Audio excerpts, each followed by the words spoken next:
Hello and welcome to the Film Lovers Guide to the Galaxy, where we talk movies and everything in between. I am here. My name is Jared. I am here with Johnny and Joe, and this week we got a pretty good topic. But we're going to start off with the usual: what we've been watching, what we've been playing, and some movie news.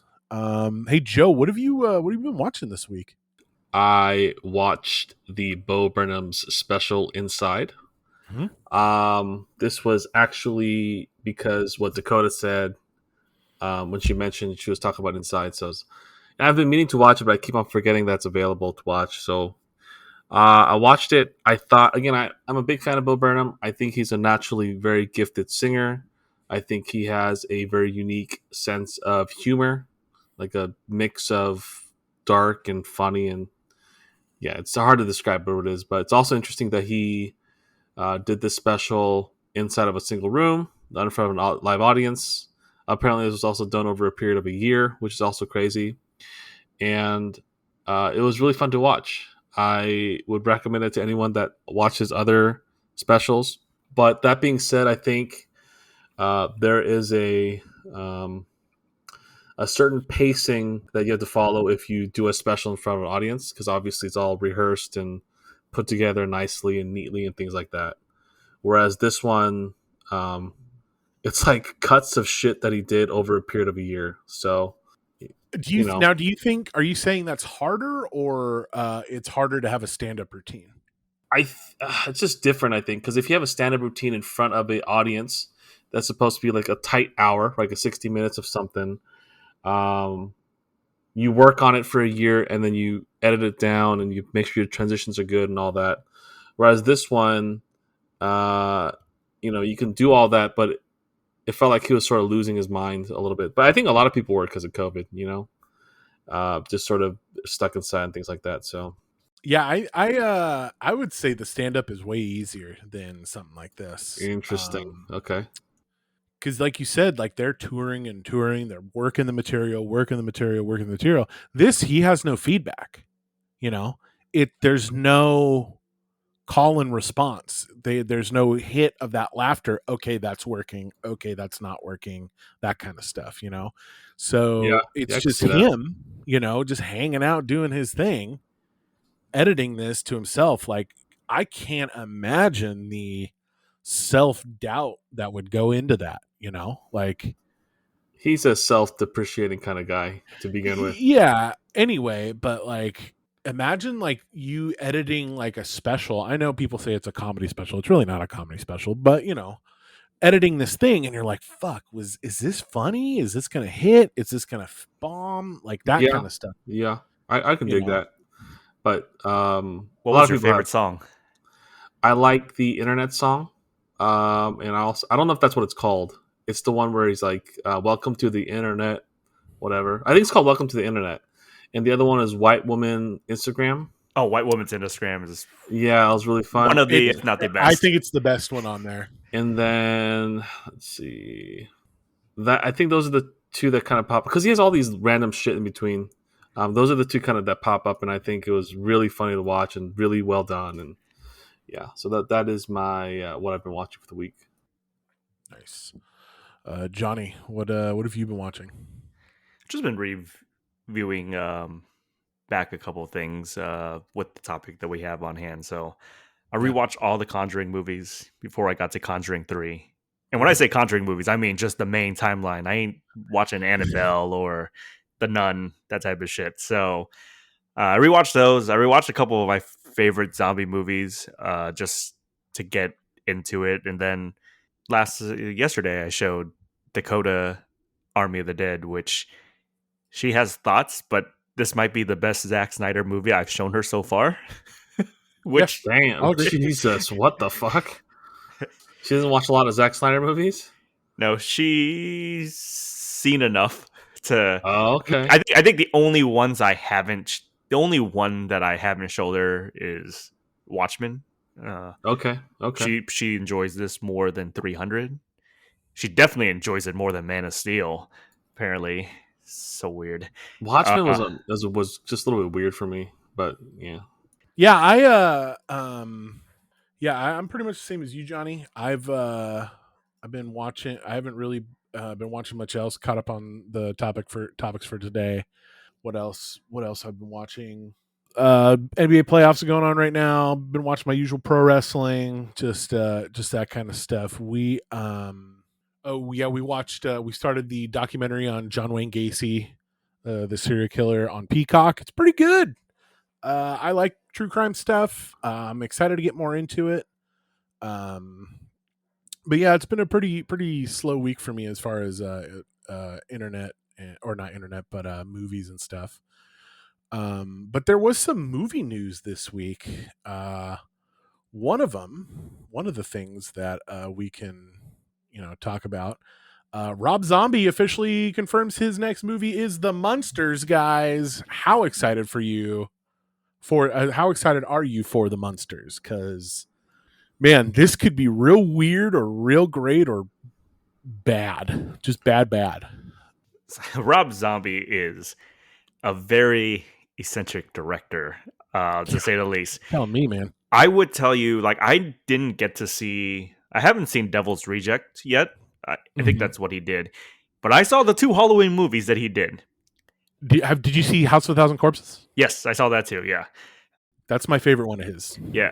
Based off the Halloween movies, I actually enjoyed his first one. I hated the second one. So Yeah, yeah, they're both not great. The second one is absolutely terrible. I'm just like, Um, what are you doing with this, man? Like, but the first yeah. one, I was like, oh, okay, this is a very different interpretation. I'm okay with it, but I just was like, but the second one, it's weird. So tackling monsters, which is a very, I only remember it as a kid watching the TV show, so I can Mhm. only imagine what he's gonna try to do.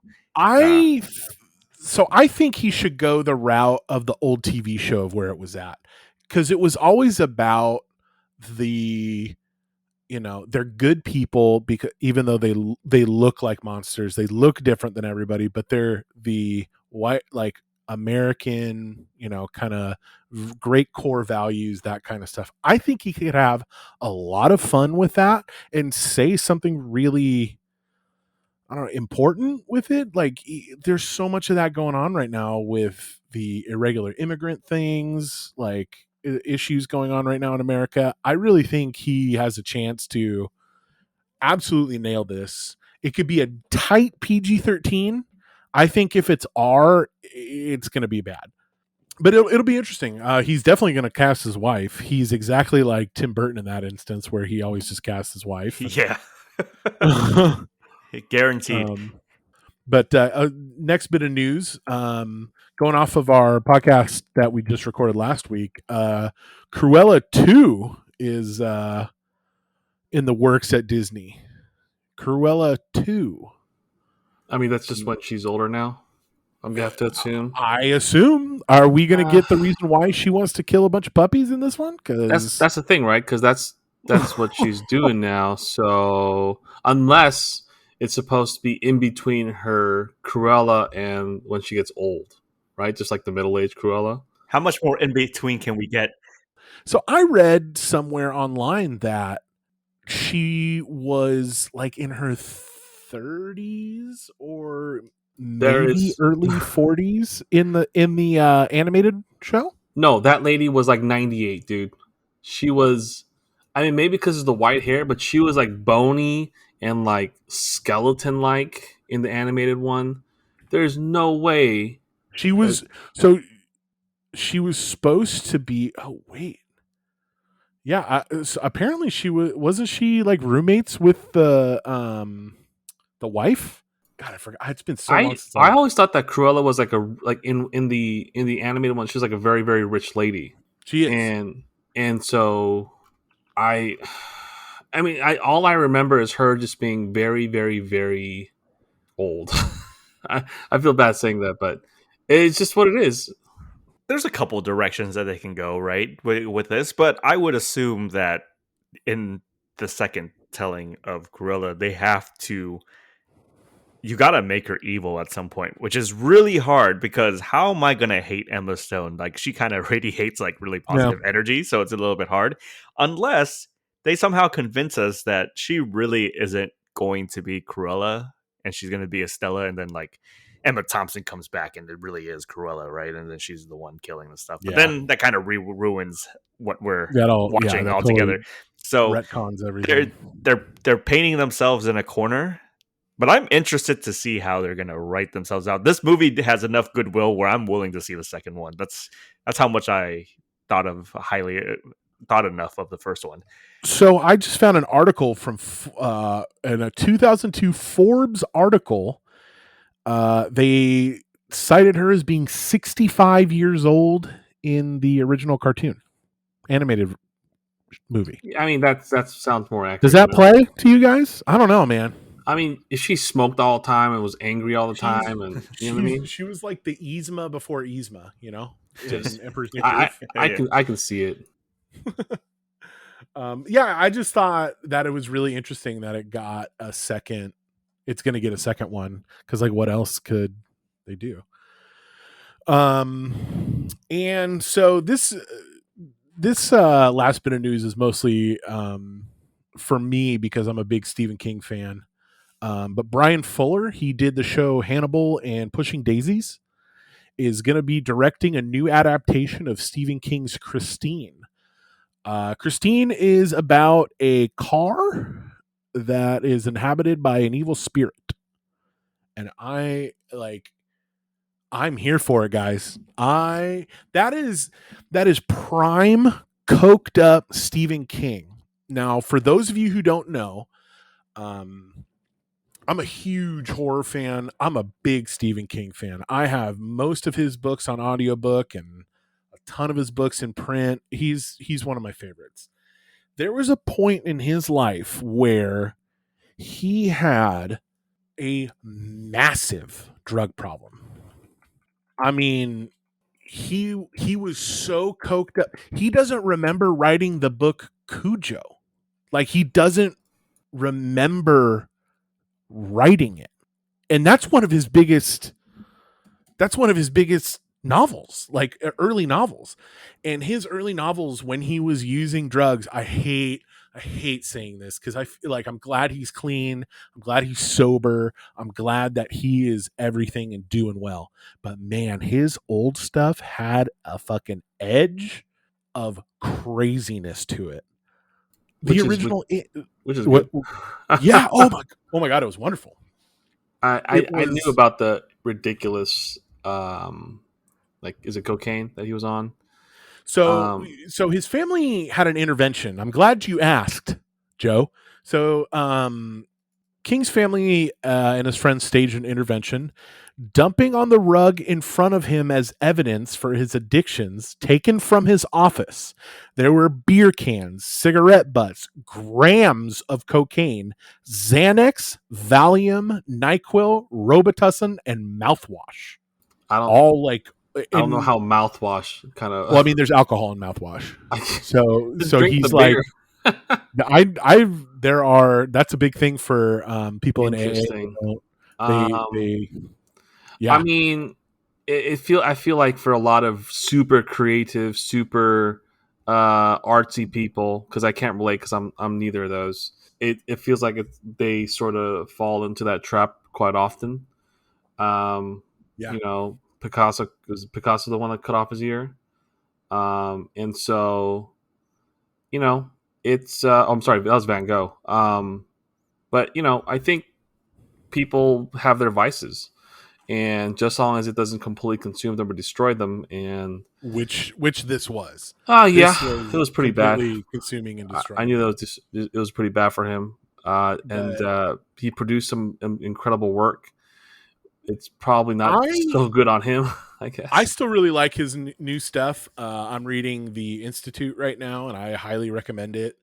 11/22/63 is a pretty recent novel that he's written, and it's possibly my favorite book by him. But like, it's motherfucker Stephen King, right? I mean, he's cemented his legacy for sure. I think a lot of people who have seen it don't know the ending in the book involves a cosmic space turtle. But the thing is, the book is so fucked up that there's no It's way so you can good. do a movie adaptation accurately. You know what I mean? That's what a bunch of people were wondering about that second part was like, oh shit, are they gonna fucking show the space turtle? Yeah, it's gonna go absolutely. I mean, this movie had to change some shit up I for mean sure.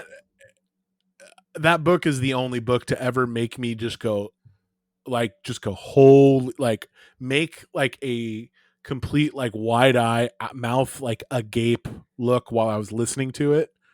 Fantastic audiobook, great narrator. I had a breakfast burrito in my hand. I was walking down to the pier and to listen Nice, and eat, and I just was nice, going, oh, like, man. oh my That's a god, good day right there. dude. Breakfast So burrito on the pier. Come on. I would have Mondays off when I used to work at the Orange County Fair, and I would be tired, but I'd wake up, go to Seal Beach, get a breakfast burrito, walk out on the pier, and listen to my audiobooks for a few hours.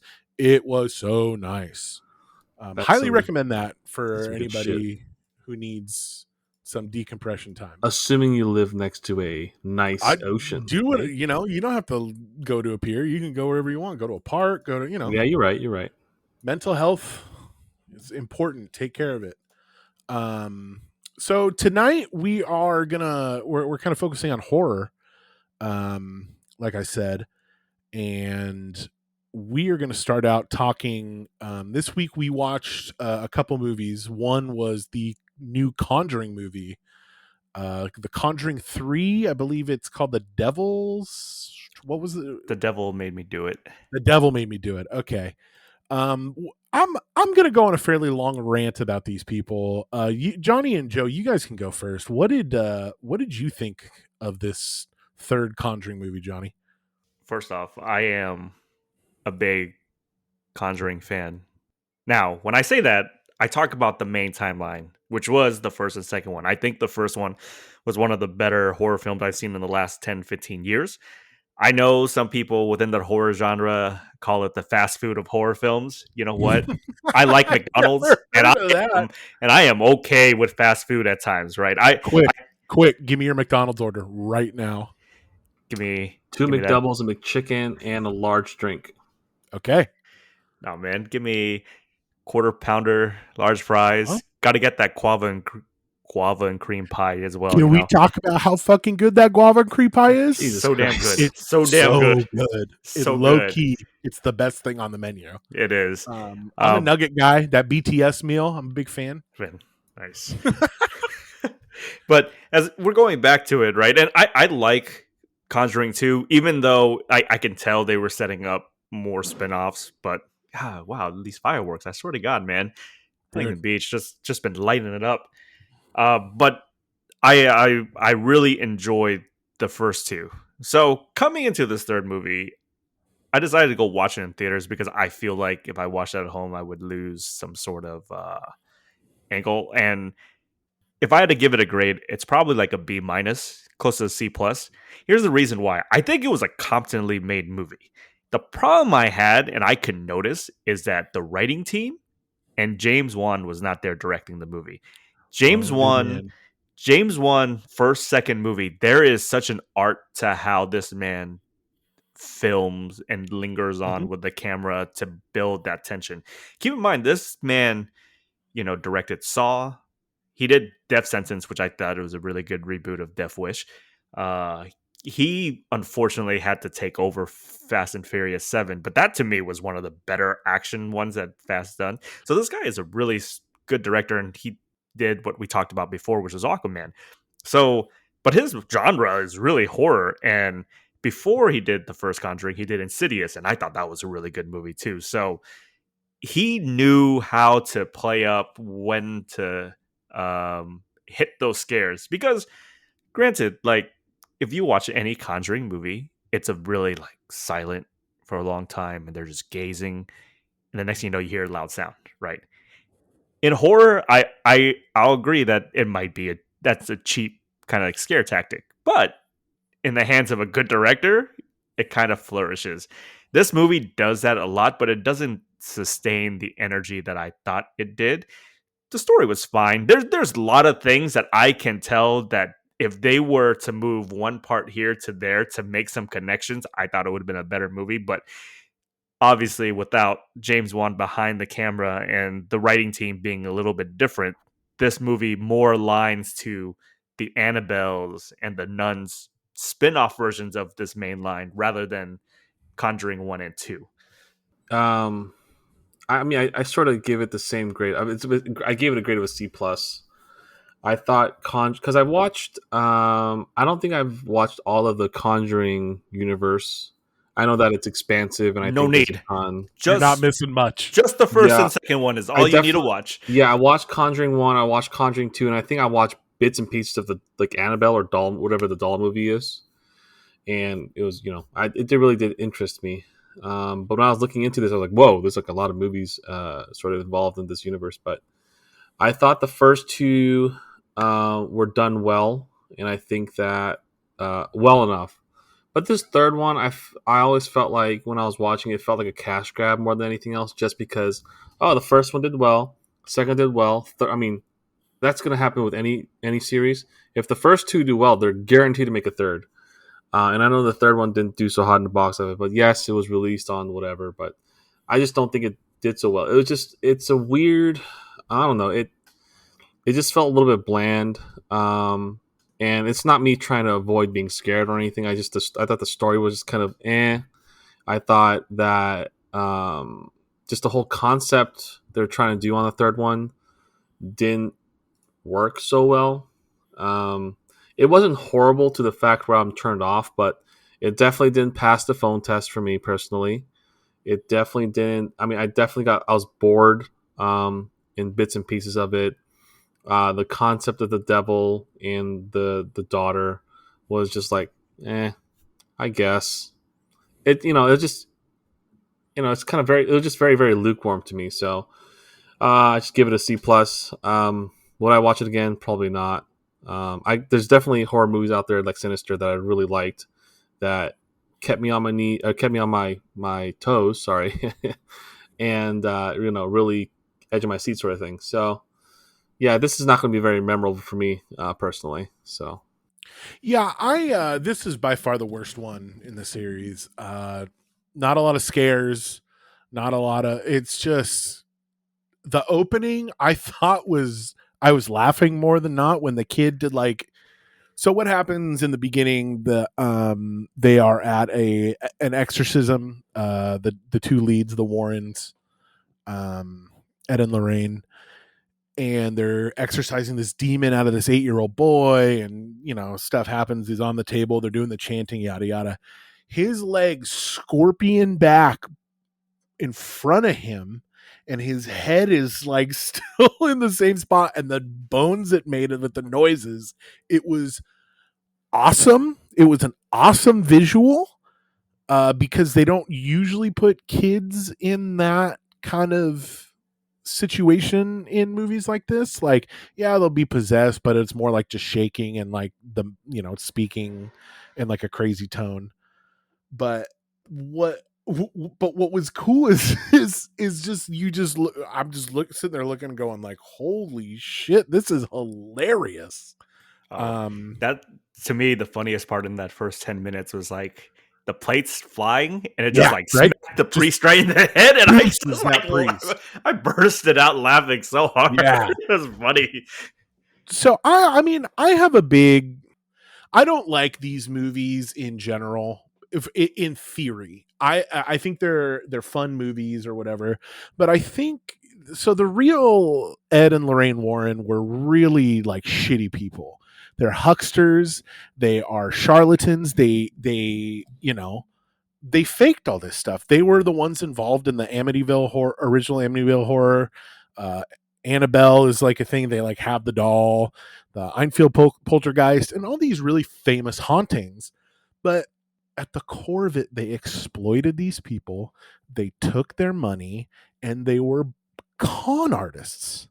The fucking ghost hunters and all that bullshit. Like, get out of here. And I think these movies kind of rub it in those people's faces and I feel really bad watching it like I feel um I just feel really weird watching it, knowing that these were like not the fact that it was fake doesn't bother me. If it was fake, whatever. It's the fact that the Warrens exploited these people for money, and they sold the rights to these stories and all that stuff. It really bothers me. Did those people make a ton of money off the movie because of the likeness or whatever? Oh, the likeness, they look nothing like him. Yeah. No, Like, but the name and things no, like but that. I know what you mean. Yeah.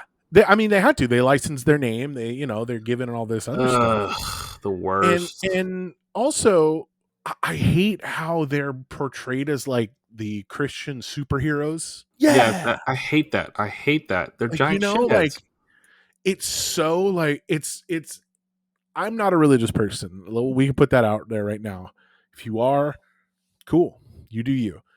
I think it takes me out of the movie when that stuff happens, where it's like, oh, only God, like only the power of faith can save us now, and it's like, oh, so boring. The way that they're portrayed as some kind of like I said, just superheroes, or faith. Good people in general. Yeah, and it always goes back to, well, if you have religious convictions, you'll be fine. It'll save us, and it's like, come on, man, like. I don't know. That's just my rant on the Warrens and them being absolute charlatans of people.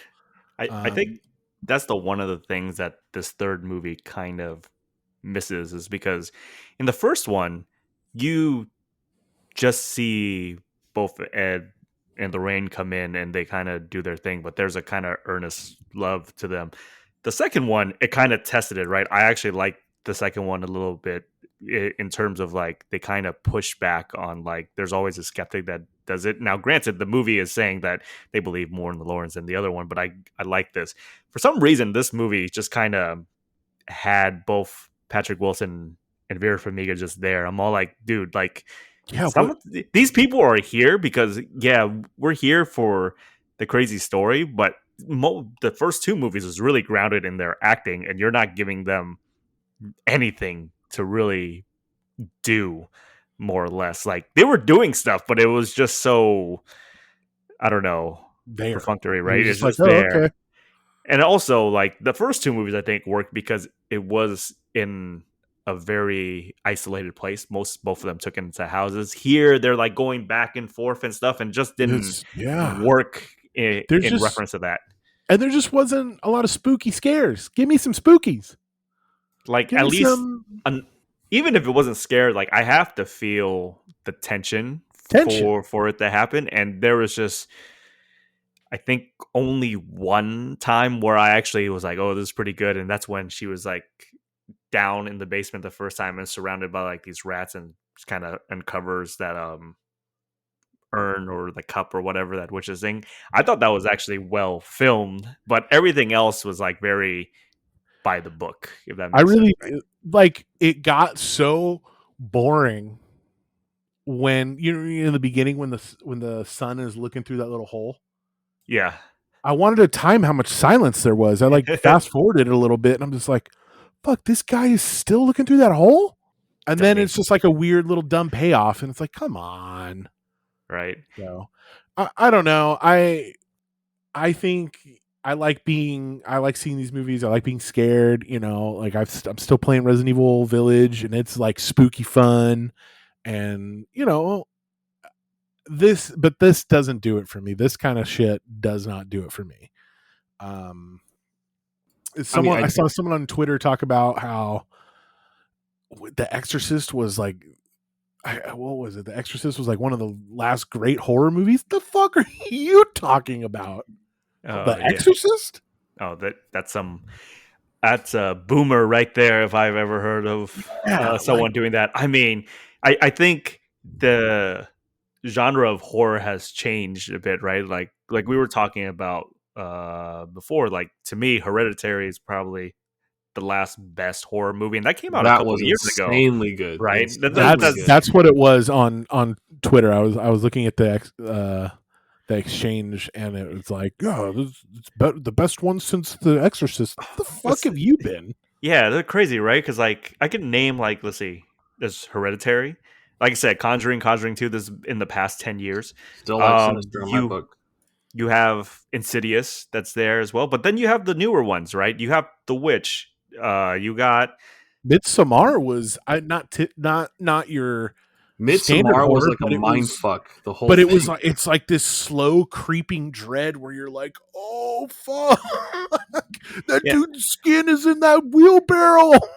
yeah. Halloween they just did as well, right? Which then was a couple years before. Then was It Follows, which I thought was a really well done Halloween ish movie. So for someone to say The Exorcist is the last great horror film, can GTFO out of here. Yeah, Yeah. like like get out of here. I think that yeah, I think Hereditary was awesome. I know people who really hated that movie. It's really interesting to hear how divisive that was. Maybe because they I don't like really horror movies. I mean, it was good for a horror movie. I think for the Well, time. I loved it. yeah. Well, so I had this exchange on Twitter and spoilers because we talk about it. So Yeah, I shoot up. really, really enjoyed that movie up until the last 5 minutes. And it's even not the probably last 5 minutes. It might be the last 2 or 3 minutes. So at the end of the movie, the kid jumps out of the house Spoilers. windows. Anything? Yeah, spoilers. Yeah, He gets killed, right? And then he gets possessed by Paimon. I forgot what the devil yeah. guy was in there, right? And so they lead him up towards the treehouse. And to me, I swear to you, if he would have went in there, crowned him, and then look in his eyes, and then cut to black, I've been like, fucking fantastic. This might be the most perfect horror film I've seen in a long time. The reason why it kind of irritated me was because you had the lady like narrating and explaining what was happening, Mhm. as if like the audience that you just had invested into these moments didn't get what was happening. And so that kind of, for me, took me out a little bit. It's still a great movie. Don't get me I wrong. get Like you. I just those last 2 minutes was just like, I'm like, God, sometimes I just wish someone would have cut it. I guarantee you there were screening tests and they're like, wait, we kind of have to explain what happened towards the end. I'm like, do we? Hey, I got it. Right. And I feel like I read the text or the movie pretty well up until that I point. So I wonder if that was a studio decision. I don't, you know, you don't really know.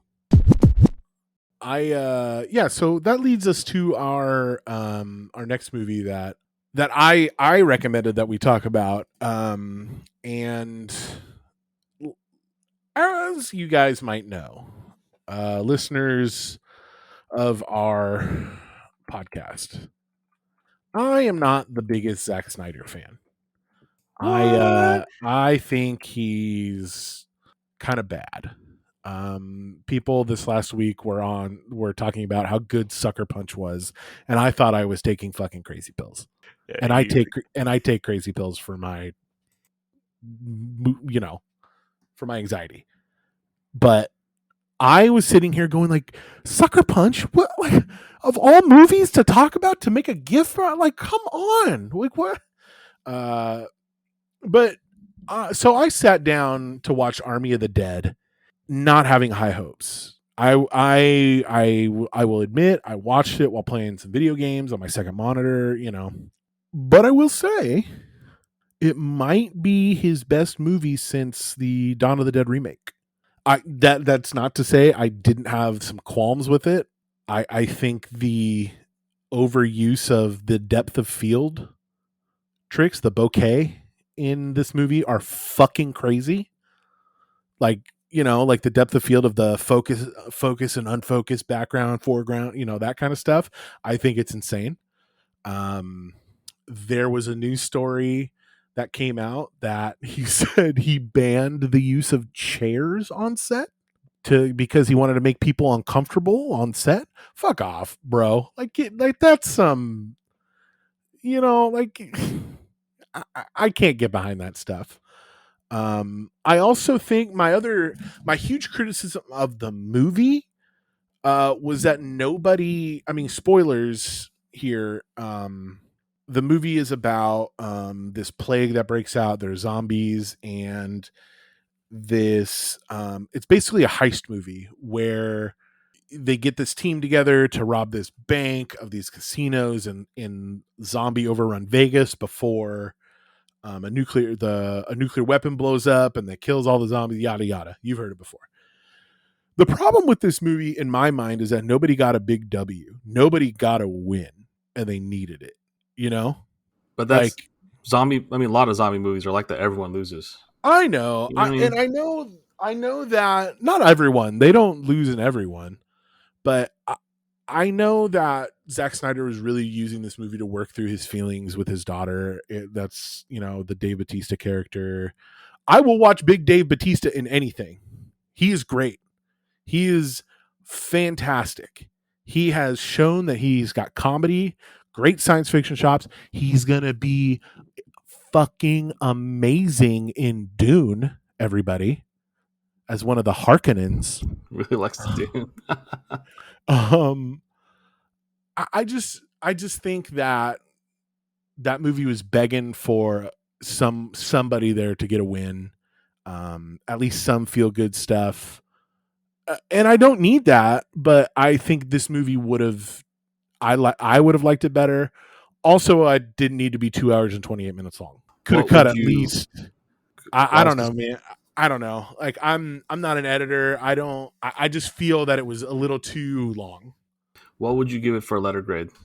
Given everything you Oh, said. I'd give it a B plus. I think a B plus. Okay.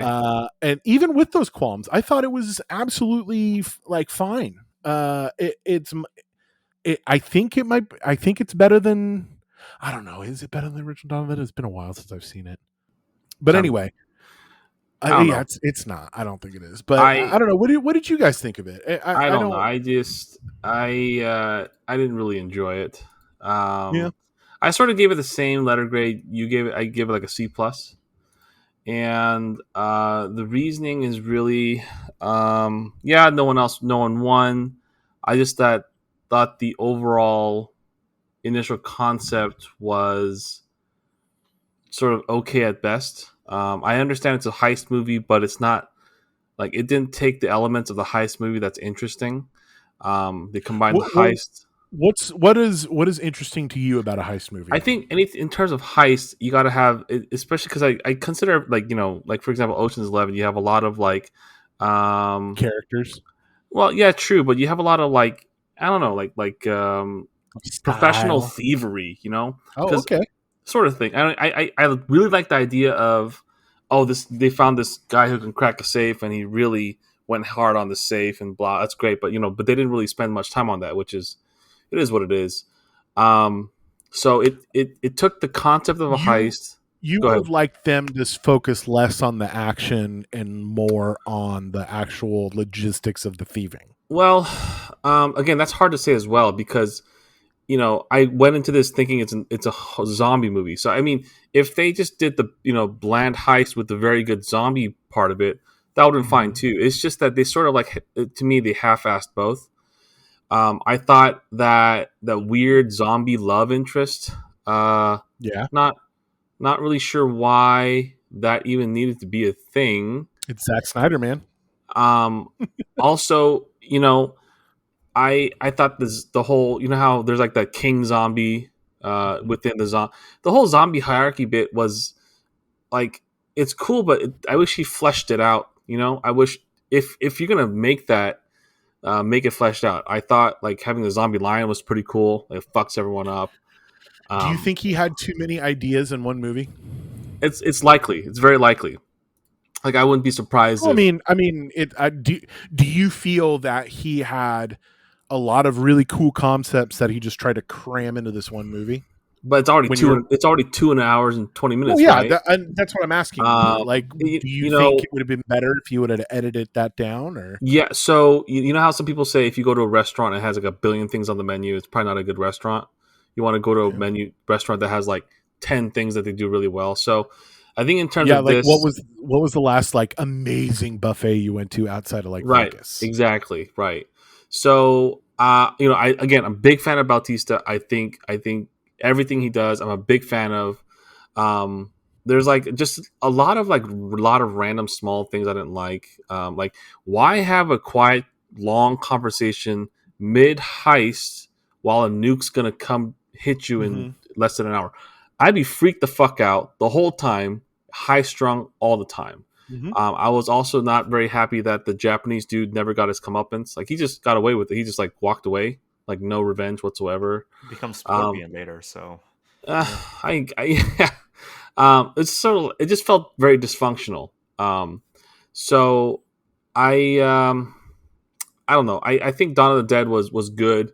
I think that Army of the Dead was worse than, but Dawn of the Dead, I think set the bar decently high, Yeah. and it was just. Would I watch it again? No, not really. But again, I'm sort of a fan of Zack Snyder, so I'm it definitely was not, and this was a pleasant sort surprise. of being a very generous term, I suppose.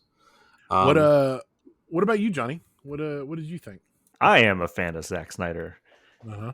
Yeah, we know. and I enjoyed the hell out of this movie. Yeah. This movie was, sometimes you need movies that are fun and doesn't require me to actively use my brain. And I'm not talking in the sense of like me just questioning plot holes. I'm just like, No, yeah. just be big and Totally. fun, right? And this movie was fun.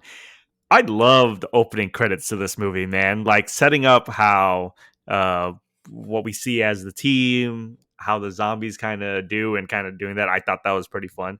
I do agree with you, Jared. Like the DP should be Fucking fucking this guy, right? Like I was all like, man, this when DP needs to stop it. And I'm all like, oh, Zack Snyder tried something new. Please don't stop that. yeah, and then like people were complaining about like the dead pixels on their TV, I've but it only noticed it. wasn't. I've It was noticed it once. It was like it was kind of glaring because I'm like, wait, yeah. so that's what they were talking about. I was like, the fuck is wrong with my TV? Oh, okay. But like any heist film, it's more about the team building than anything else, and I thought he did that really well in this movie. Batista and his daughter. When side tangent, but when Dakota saw that, she's all like, "Oh, if this is gonna be a father daughter movie, I'm out. We're done." Right? So she hates that stuff because she's not the biggest fan of her father. But in any case, I thought that was a pretty cool to do. I liked Michael J. White and Mhm. the locksmith. I thought their chemistry was pretty funny, and some of the kills in this movie are really fun to watch, right? Especially when Paz Vega, I don't know her name. I don't know her name in the movie. When they were like professing her love, and the zombie came down and just wrecked her. I was like, oh shit, that was pretty good. I had an enjoyable time, a little bit more enjoyable than what my wife was sitting next to me. I actually give it a B plus. This is like solid entertainment for me. Yeah. Just to watch. Like I unlike the Conjuring, where I don't think those laughs were intentional, some of these were, and like you said before, I think Zack Snyder was like working out things in his head as he was doing this, but I think I can see him being very cathartic for him. Who would have known? Movies about zombies. That's Zack Snyder's wheelhouse, man. Like that's something that he can kind of do a lot and do it very well. But yeah, this movie, if you guys are on the fence, I'm telling you, just go watch it. You'll have a ball of a time. But 2.5 hours is kind of long. Like that movie should have been only 2 hours. Thank you. Like only like this is the one time where I'm like, someone could have edited this down because there's a lot of shots where I'm like, no, we can cut this. It's okay. Like I thought there was a it lot of doesn't those. do a lot of it. You're right. So, but The one thing I was going to mention that I forgot to mention myself is though one of my big pet peeves of movies was getting frustrated. Like, you know how you have the stereotypical, oh, you can yell at the screen because their character's doing some stupid ass shit they're not supposed to do. It happened to me a lot for like the very first scene where it's like the army, like the 4 army trucks, and they run into that car with the guy getting head. Right?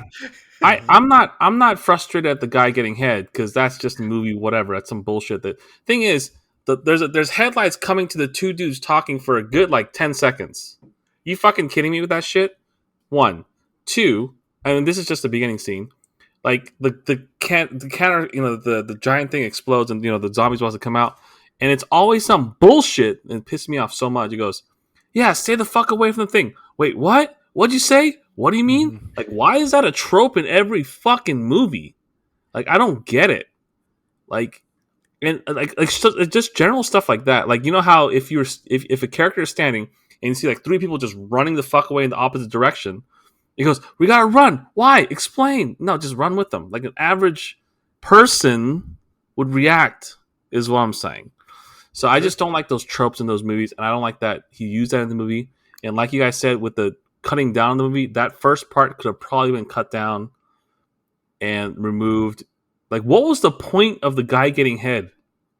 I don't understand. What do you mean? What was the point? The guy receiving oral sex from his new wife. That was it was funny. Yeah. It was funny that was that set off the zombie apocalypse. Yeah. It I don't was know. too long of a movie for me to begin with. I don't know if that needed a like there's any more I meaning guess beyond that. I'm sort of on the opposite. You know how Johnny said, "Oh, if you're on the fence, watch it." I would sort of say it the other way. If you're on the fence, I wouldn't watch it. I That's just watched this movie while I was playing Final Fantasy 14 online. It was great because I But was you mean the game, right? I was playing video games. I was watching it. It was perfect for that. But then again, it was like, fuck, this is kind of long. Yeah, you But don't ever feel that when you're watching a movie. You're like, oh, it's dragging on a little bit, so it's not a good feeling. Yeah, I just would say that like if a lot of people that don't like Zack Snyder is so much is because it seems very pretentious what he's trying to do. This isn't it. Trust me when I say this. I felt myself slipping into that when that motherfucker was messing with the depth of field. I was like, God damn it. I think that was him being an artiste than it is him, because the storytelling itself was pretty fun. He needs to That stop moved trying so along. hard, So man. Just it, take it back a step. what he needs is, to me, he just needs an editor that gets him. Like, we have this with Tarantino before Tarantino's editor passed away, and that was R.I.P. after Years. after Inglourious Bastards. You can tell his movies, like, no one wanted to say no to him, but everything before Inglourious Bastards, you can tell that, like, do it. So maybe his wife, like, I'm not saying his wife is editor because she usually is a producer with him in these movies. I just think like some of these directors, even Nolan, I love Nolan. I'm just saying sometimes they just need an editor that understands what they're trying to do, but be able to tell them, hey, you can do this in 2 minutes instead of 5. It's okay. We still get the message. It's fine. So I feel like that's what he really needs. Pump the brakes. He finds a good editor. I'm telling you, I think it will kind of curtail to what people think of him. But to me, he's not a guy that would accept that. Correct. Now that's a different story. He's so far up his own ass. He thinks he's one of those guys. No, I don't need it. No. Which is funny because like him and Nolan are buddies, but I understand why Nolan would think of that of himself. Snyder should not be thinking that he is Nolan in any sense of the word. Not yet, anyways. I maybe. All right, guys, we are going to go into our top 5 favorite zombie movies now in honor of me actually liking a Zack Snyder movie. Guys, why do you like zombie movies? Tell me. What is it about zombie movies that makes you like hyped? I think the stupid reason for me is zombie movies are one of the few movies where you're expecting a quote unquote sad ending. Like, everyone died, the end. I'm like, oh, okay. And for whatever reason, I like that. I think zombie movies in general are, a nice, easy sort of baseline for horror.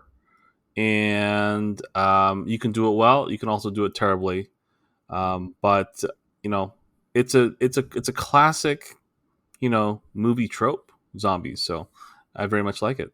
What about you, Johnny? I think with zombie movies, my favorite thing about it is that if done well, they can just be a fun horror action suspenseful flick. But if they have more depth to it, it kind of talks a little bit more about the society and inhabits, whether it's a theme or a topic that it goes through. Because zombies, they don't give a shit one way or another. They're mindless type of thing. So it's about the community that is getting attacked that kind of tells a different story. And those, when done well, like really hit the spot. Yeah, I think it's to me it gets really down to the core of things, is that it's the personification of everything that we fear most. It's death. It's walking death, and to see that, it really gets to everybody. Whether it's the power fantasy of overcoming death and killing a zombie, or whether it's playing into your fascination of death and observing a zombie. I remember, God, when was this? When the Zombie Survival Guide came out, my friends and I saw it in Barnes and Noble. And we were laughing, and it was great. We'd always talk about our zombie apocalypse plans. And then World War Z came out, and man, World War Z is still probably the best not horror book. It's still one of the best. It's in probably my top 10 favorite books of all time. Audiobook is fantastic because they got amazing cast to voice all of the stories. I wish they would give World War Z the HBO. My dream is a World War Z HBO miniseries where it's just like the book, where he's the UN. He's writing the UN report on what happened. It's the oral history of the zombie war, and he's interviewing these people about what happened and everything about it. It was so fascinating, and it really relates. It reminded me of this last year. How we're rebuilding. What are the logistics behind things? It's really fascinating, and I love it. I think all of that stuff is really fun. I think seeing the different types of fun kills, quote unquote, in zombie films are really fun. Yeah, so I you know, maybe one of these movies. I really debated with one of these movies on my list whether it was a zombie movie, but I just put it on anyway because I couldn't not. Fantastic. I love it. But we are going to start with our top five. Number five, Joe, what do you have at number five? My number 5 I picked because I thought it was again like a nice little baseline. This is what I expect from at least a zombie movie. It's going to be Sure. 28 weeks later. I Okay. was thinking of doing 28 days later, but I think that would have been my number 6. I sort of like 28 weeks later a little bit better. Mm-hmm. Again, very classic zombie movie. There's, it drops you in the middle of it. People are getting fucking destroyed. All shit goes down. People try to survive, which are classic, pillars of a zombie movie, right? It's pretty standard to wake up. You're in the hospital bed. What the fuck? Oh Yeah, my god, exactly. where am I? It Right, hits and those everything's going to points, shit. but it also tilts it on its kind of its side with. Now these motherfuckers can sprint after your ass. Right. So I mean, you want the idea of you want to be scared. You want to.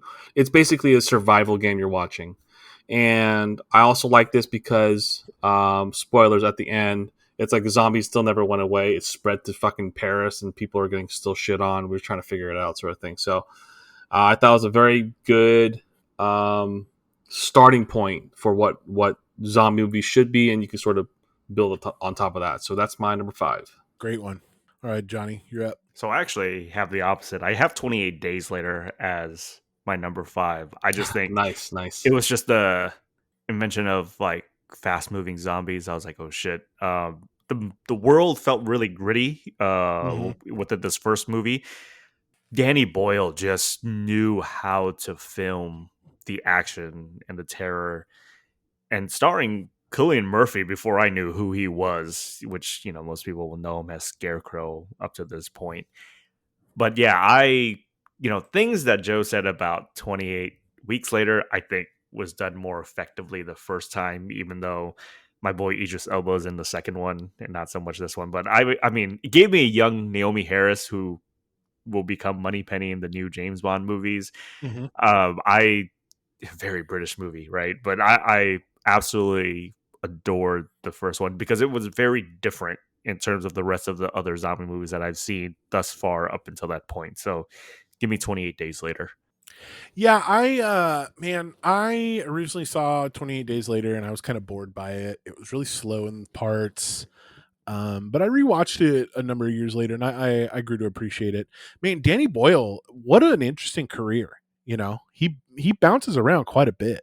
And it's just you see you see what that guy's capable of, and you just want him, like, you just have crazy ideas of like, oh man, what if he directed this, what if he directed that. He's one of those directors where he always gets thrown out, and it's always a fun idea to think of.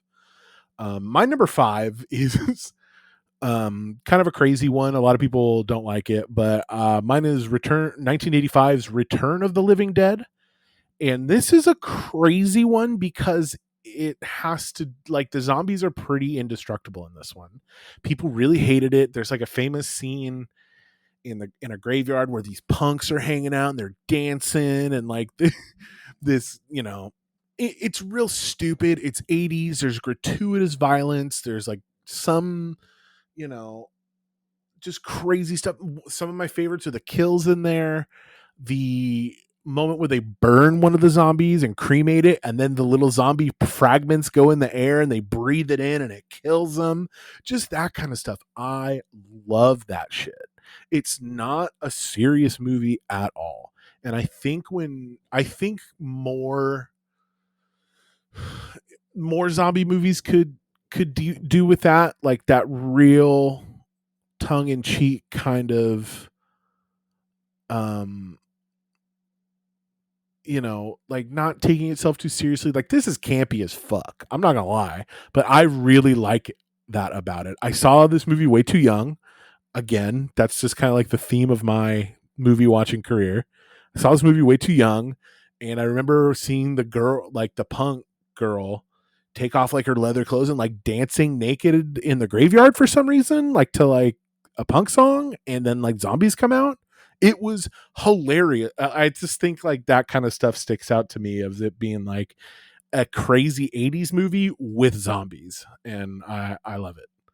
Number 4, Joe, you're up. My number 4, Train to Busan. Yeah. I think it's a Korean adaptation of it's a Korean film, sorry, not adaptation, Korean film. It's interesting because this, for the most part, was shot inside of a moving train, or the scene was in the train. Koreans do horror films interestingly. They are very, very in your face. They are very, very. It's not very clean. It's just very gritty, like you said. It's people definitely get messed up. Survival is always an issue. There's always some sort of saving of some person. I watched this in Korea too, so it sort of gives me nostalgia a little bit. But I thought that it was one of the better Korean horror movies, strictly in terms of zombie. And it's also funny because if you speak Korean, there's elements of comedy in there. It's like, you go, no, you go, and so it's the sort of thing. And there's intense moments where there's lighting issues and Yeah. things like that. South Korea has a lot of comedy in their horror movies, and it really try to gives break it up a little bit. Like The Host, really really funny. It's got a lot of that. It's like almost slapstick humor, but not really. Yeah. It's hard to describe. It's not slapstick. It's physical. It's very physical comedy. Physical humor. Yeah, I can dig that. So it's not entirely entire in suspense. Like if you want to watch a movie that's completely suspenseful, watch like the Japanese version of The Ring. That's just like your heart rate just stays high for the whole fucking movie. Which is, if that's what you want, it's great. But I very much liked it, and I highly suggest it to anyone who wants to look into a Korean zombie horror movie. That's my number 4. Great choice. Number 4 for you, Johnny. We were talking about this director earlier. Actually, we weren't, because I forgot Tarantino didn't do this. Robert Rodriguez did this. It is Planet Terror. I remember going to the theater watching the Grindhouse. Grindhouse, the double feature movie, and I always enjoyed Planet Terror more than I did. Oh Um, yeah, is that even a yeah, question? it isn't. So, but Robert Rodriguez is having so much fun paying homage to zombie movies while doing his own. I mean, it's a very simple story: band of people getting together, killing off zombies. Right? Rose McGowan has a freaking gun as part of her leg, shooting people. You got is it Mary Shelton that was in there? This is really good. Josh Brolin was just this creep doctor that's going around. I had so much fun watching this movie, and it just reminded you of kind of the movies that Rodriguez grew up with, watching zombie movies and just paying absolute perfect homage to it. I Hmm. actually rewatched it again a couple of days ago because I was on HBO Max. So it was on there. So Oh, it was on there. Okay, yeah, I really want to watch that. so this is my number 4 movie, Planet Terror. Great one. God, watching Death Proof for the first time, it's going back revisiting. It's not that bad, but God, talking about Tarantino needing an editor, this was full on self indulgent, masturbatory Quentin Tarantino. Long shots. The dialogue was very self-refer, very self-involved, and it's just like, fuck, guy, like get to the chase scene. My number 4 is the 78 version 1978's version of Dawn of the Dead. um I just watched the opening of this movie again, um and it felt like I was watching something from a news channel during the peak of COVID.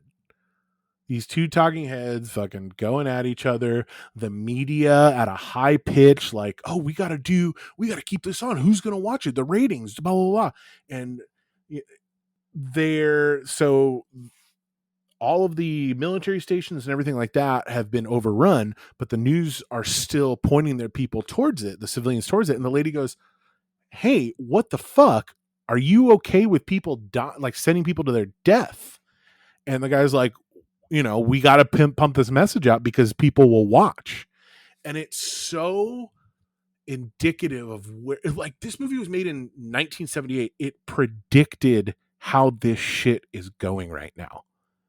It's like, it just was like, fuck, are you kidding me? Like, Romero predicted this. And this is the one with the mall. It was a critique on consumerism and capitalism and all that. Tom Savini, absolutely, who's in this movie, absolutely killed it with the practical effects.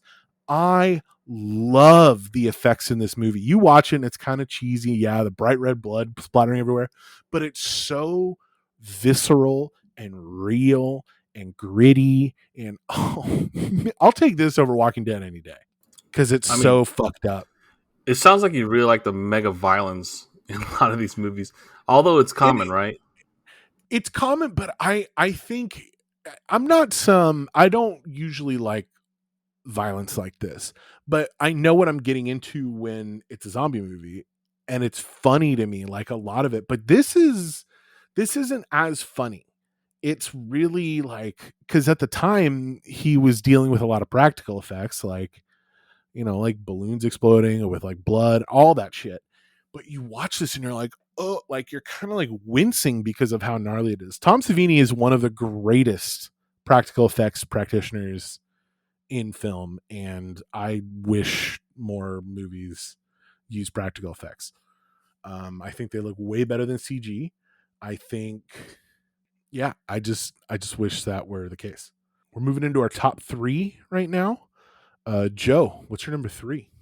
My number 3, I think, very popular zombie movie is World War Z. You were talking about this earlier, and it's just overall just well done movie.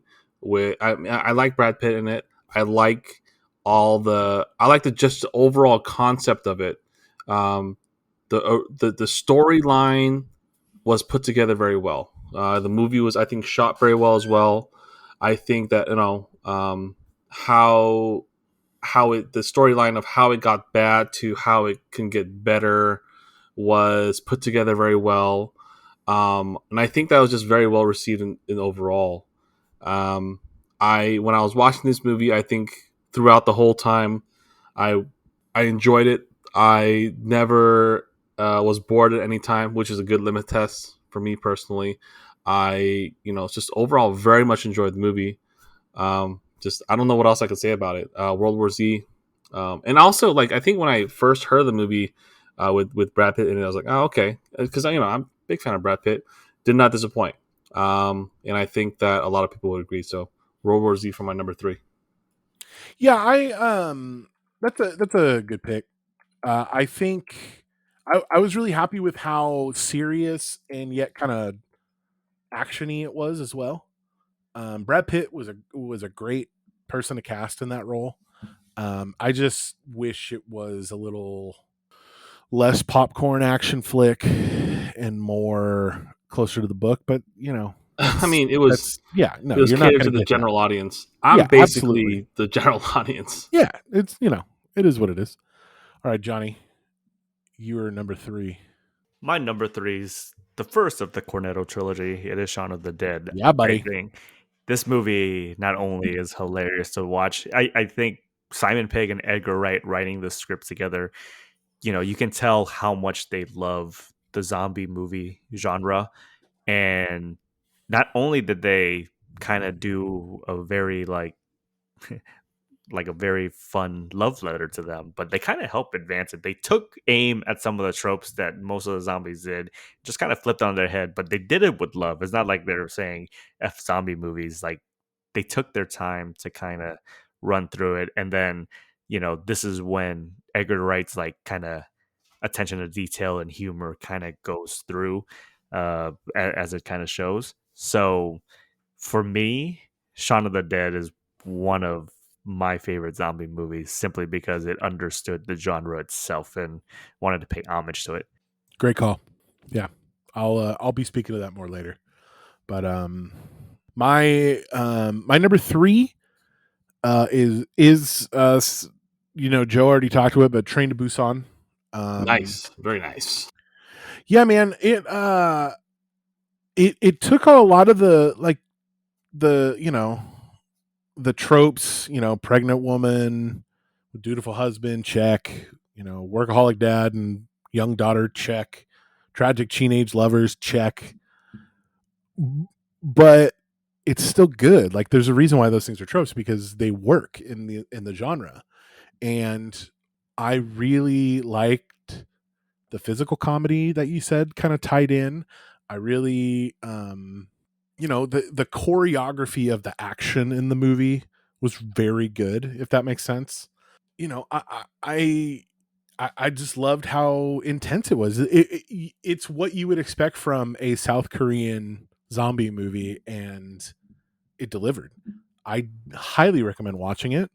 And I didn't know it was primarily shot on a train. That's crazy. Like most of it was. I mean, towards the end they go outside and things like that, but Yeah, I a guess I lot. just Yeah, it just they go from one cab one to the card. next. They just kept Yeah, on going. I It's like guess a I just Snowpiercer sort didn't of deal. think of it in that manner. But yeah, the best part, I one of my favorite parts is when they climbing through the luggage racks, and it like shreds their nails. Ooh, god, it fucks. Ugh. It's really good. It just gave me the EBGBs, and I highly recommend watching Train to Busan. Watch it. Great movie. Number 2, Joe. I'm taking a complete. It's gonna be kind of off the rails here. The first three I talked about are very sort of classic zombie movies, and number two is just sort of like a twist on it. It's Shaun of the Dead. It's a comedy zombie movie, and I like Simon Pegg, and I like sort of the stuff before the Star Wars thing he did. I liked it very much. Um, I think that it's very cool to take the basic idea of a zombie movie and put a nice twist to it. This is pretty much having a Coke and now you have a cherry Coke sort of deal. And it was just they did it really well. I mean, you would think that you're pretty much combining two different things, right? Comedy and horror. Um, and it could be done well, it could be done horribly. And in this case, I think it did very well. It came out a very very long time ago, and I think I watched it when it sort of came out, and I was just hooked all the way through. I uh, like they were making light of the whole situation in some fashion. Them fighting back the zombies in a very, very, very funny fashion. I was definitely sort of chuckling all the way through. I wasn't, and I think that it was more so a comedy than a horror in many ways. Yes, there are times where zombies try to fuck you up and things like that, but it almost felt like it was a comedy with horror being injected in between, and it was done very well. I think it was also received very well. I had a lot of fun, and if you haven't seen Shaun of the Dead, I highly, highly recommend it. And that is my number 2. Great. That's a good choice for number 2. Johnny, you're number 2. This list cannot be complete for me without the mad scientist that is Herbert West. And Reanimator is number 2 on my list. Yeah, buddy. That movie, Jared talked about practical effects before. This movie takes it to such an extreme. And if you guys, little synopsis is that like this guy was looking for a roommate. Scientist Herbert West decided to go in, and they're challenging him with like, we can't reanimate life. And so it was like a zombie movie with a science twist to it. I thought this shit was so off the rail that it was great to watch. Jeffrey Combs, who plays Herbert West, just like oozes like he's very like manic, he's campy, he's weird, but it's just the right tone for this movie. And some of the stuff that he does where they're like injecting serum and like you see all these body parts move and some of them don't survive and they explode, like this is some of the nastiest practical stuff I've seen. It like grosses me out, but it's just like it works with this movie. If you guys have not seen this movie or not even heard of the movie, I wouldn't even actually know. Maybe you should watch the trailer. If not, just go into this movie blind and trust me, you'll have very fun because it is closer to the campy side of things, but that's what makes this movie fun for me. So if you haven't seen it, I highly recommend Reanimator. That's number 2. It's got one of my favorite covers or posters from a movie. He's holding the what was it, the I don't know, one of the tubes, the syringe tubes. Yeah, and like the guy's head is on the table and his eyes are open looking at. Oh my god, it's so fucking good. Highly recommend Reanimator. It's you can't go wrong with that. No, you cannot. My number 2 is a movie I hold near and dear to my heart. And it is 1987's Evil Dead 2. And guys, Evil Dead 2, it's weird because it's kind of a remake, but not of the first Evil Dead. It's way campier, but holy shit, it's the best. Bruce Campbell fighting these fucking zombie deadite things. I mean, I loved all of the Evil Dead series. Hell, I even loved the remake they did with the girl who that was fucked up. But practical effects again, amazing. Bruce Campbell has a fucking chainsaw on his hand and a shotgun in the other.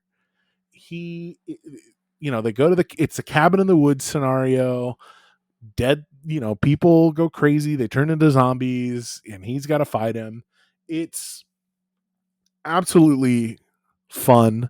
It is absolutely gory. It is absolutely amazing. I love Evil Dead.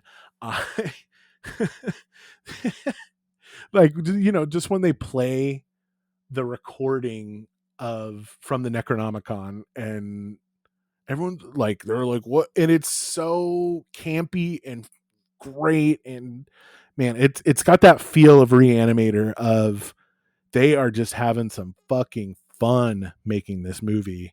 And you feel that a lot with 80s, 70s and 80s horror movies, right? Like you get this feeling that they're like, let's do it. Like shoestring budget, let's get this done. Exactly. and it's just so good. And the limitations on technology, I feel, are an asset.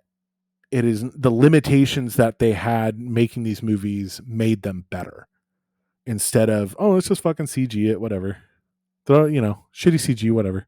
We're down to our number one. Joe, give me your number one. Man, I don't know if you guys are gonna like my number one. Uh, Ooh, Watch it it's like Paranorman. no, fucking Bag of it's something Dance called again. Warm Bodies.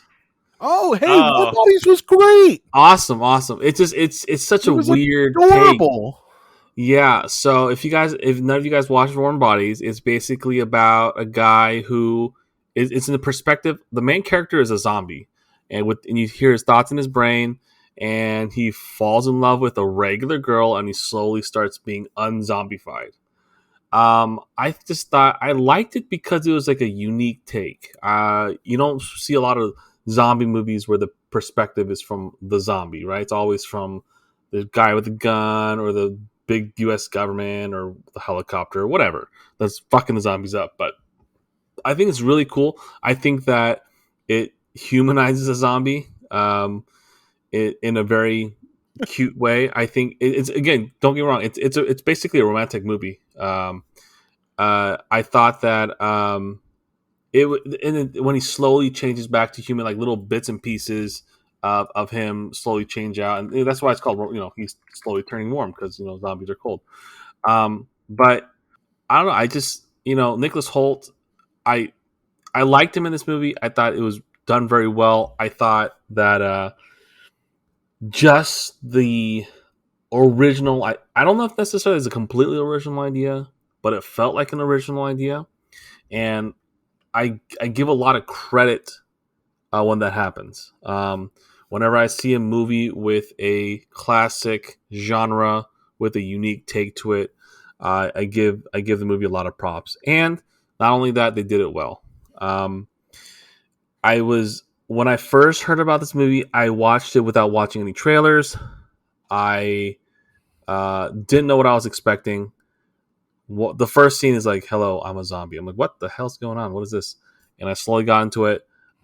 Again, there's obviously elements of horror of the zombie. There's elements of comedy because it's just funny the way it is, and elements of romance. So I was very much pleasantly surprised. I haven't forgot about it, and I think I watched this on a plane. I think, if I remember, because it was just one of those things I was on. I was flying from probably Korea, watching from Train to Busan or something. But I was like, "What is this?" Watch it, awesome, awesome, and I watched it again. Very much enjoyed it. If you haven't seen it, check it out. Warm Bodies. It's a fairly recent movie ish. Yeah, Um, it's yeah, absolutely adorable. I really enjoyed it. it's very very cute. I very much liked it. So that's my number one. Good choice. That's a really good choice, Joe. Johnny, give me your number one. this And list can't be I think I complete. know what it is. This list can't be complete without George A. Romero. Look, Jared said it earlier. It is Dawn of the Dead. Now, Romero stepped into the scene with Night of the Living Dead, and for this sequel, which happened I think 10 years later, he decided, let's go bigger, let's go better, let's get rid of the black and white, let's go really with the color palettes that he saturated into here. Let's ditch the home confines and kind of tackle American con- consumerism with the mall as a setting. It goes through. But Jared was right about the practical effects. Tom Savini is a damn legend. Absolute And, legend. he took some of those experiences when he was in Vietnam and photographing the war, that he took those experiences and kind of create all these things that's crazy. I think this movie is still the holy grail that people try to chase when they make zombie movies. This is what it is. This movie is it. I enjoyed Zack Snyder's Dawn of the Dead remake, but it still pales into comparison to what the original did. There was a lot of heart, there's a lot of empathy, and a lot of horror that Romero just pitch perfect does. Uh, to me, this one stands amongst the best. This one here is the one where without this movie, I don't think we would get truly great zombie movies like I have on this list after it's come out, simply because then they wouldn't have something to kind of judge it on. So for me, my number one, Dawn of the Dead. Yeah, absolutely. That's a great point about Tom Savini and taking what he had in Vietnam and bringing it back. Um, God, talk about a shoestring budget, man. That fucking guy, he was working with pennies. Sometimes you Um, gotta. Sometimes these movie studios need to recognize, maybe give them less money so they have yep. to like practically figure out how to do some of these things, right? Makes it more Uh, creative and makes it more fun to watch. Also, Dawn of the Dead 1978 is free on YouTube. Fucking watch it, everybody. Watch Yeah, it. go do it after you listen to Jared's number one. Then go do it. My number one is a movie that was on both of your lists. It's Shaun of the Dead. Now, this movie's funny. It's innovative. It's hilarious. There, you could, like, I think Johnny, you said it, you could feel the love of the genre coming through. What I think is the best part about this movie, the best thing about this movie, is it starts out as a satire and kind of comedy, more comedy than zombie movie. They're just making fun of it. It's, oh, this is funny, this is funny, like, all that stuff. But it slowly starts to be a real zombie movie from the news reports. And then, his part with the dad, and then his mom hiding the bite. The tropes of zombie movies are so well hidden in this movie, you don't realize it's going on. The cast is wonderful. You're distracted by how funny the script is.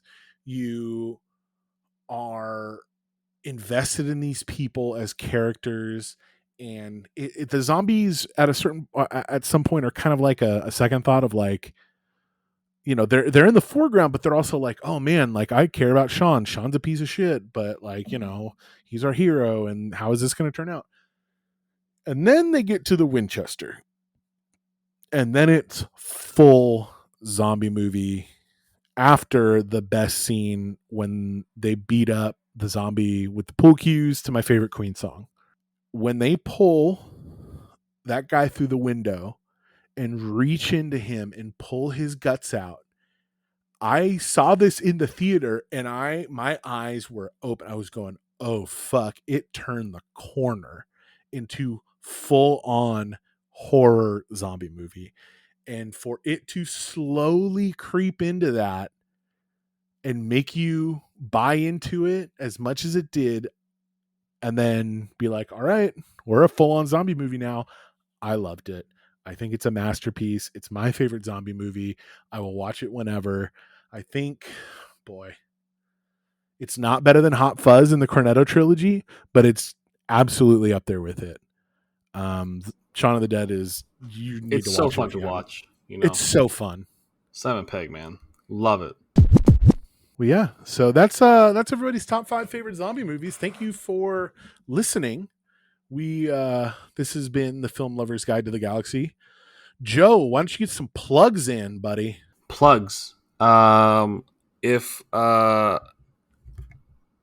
if this microphone company is going to sponsor us, Blue Snowball, I love it. So, first plug. Yeah, you can find us. You can find us on Twitter and Instagram, Film Lovers GTTG. Like I say every week, I hope you guys enjoyed our topic on horror films. If you like the horror film, better. If you like the horror film, worse. If you like the horror film that we haven't mentioned at all, please let us know. Shoot us an email, shoot us a text, DM, shoot us, however you want to message us. Let us know. Tell us that we're doing great. Tell us we're doing terrible. Tell us we're doing just fine.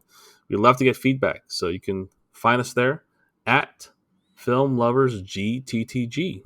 All right, Johnny, where can they find you?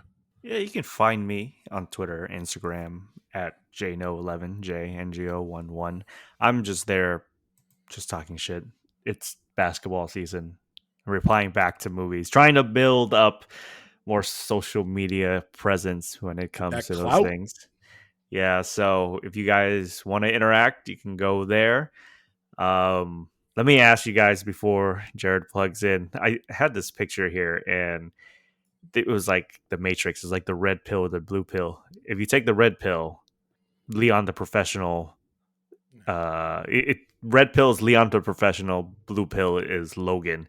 Which one are you gonna take? It's not even a question. It's Logan, because Wait, there's no weird undertones to Logan. are we talking about what movie's better? Yes. Yes, Logan. What? It's What? not even, Leon the Professional is fine. It's good, I mean, but like, there's if no you're weird. so if you're from France, let me know what you guys think about this.